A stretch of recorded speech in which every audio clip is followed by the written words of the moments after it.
அஸ்ஸலாமு அலைக்கும் ஃப்ரெண்ட்ஸ். திராட்சை பொரியல் எப்படி செய்யலான்னு தான் பார்க்க போகிறோம். ஒரு பவுல் அளவுக்கு திராட்சை கொட்டை இல்லாதது எடுத்து வச்சுக்கோங்க. 2 பல்லாரி வெங்காயம் சின்ன சின்னதாக கட் பண்ணி எடுத்து வச்சுக்கோங்க. 3 ஸ்பூன் அளவு எண்ணெய் எடுத்து வச்சுக்கோங்க. கடுகுளுந்த பருப்பு 1 ஸ்பூன் எடுத்து வச்சுக்கோங்க.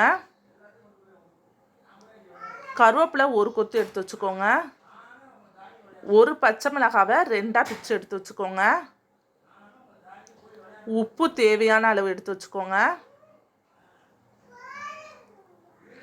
கடாயை ஹீட் பண்ணிவிட்டு 3 ஸ்பூன் அளவுக்கு எண்ணெய் ஊற்றிக்கோங்க.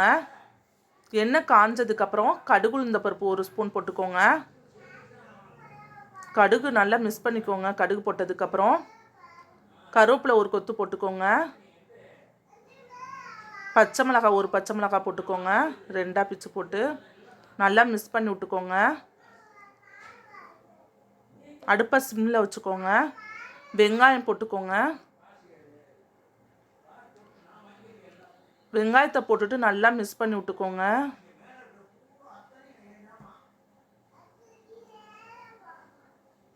நல்லா டேஸ்டியாக இருக்கும். உப்பு தேவையான அளவு போட்டுக்கோங்க. நல்லா டேஸ்டியாக இருக்கும்.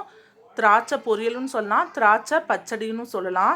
சப்பாத்திக்கு சாப்பாட்டுக்கு எல்லாத்துக்கும் நல்லாயிருக்கும். இந்த திராட்சையை 2 கட் பண்ணி போட்டுக்கோங்க நடுப்பற. அப்படி இன்னும் சின்னதாக வேணால் 3ஆக கூட கட் பண்ணி போட்டுக்கலாம்.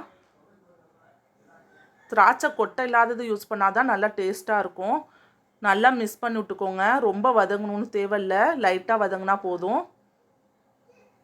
திராட்சை பொரியல் நம்மளுக்கு ரெடி ஆயிடுச்சு.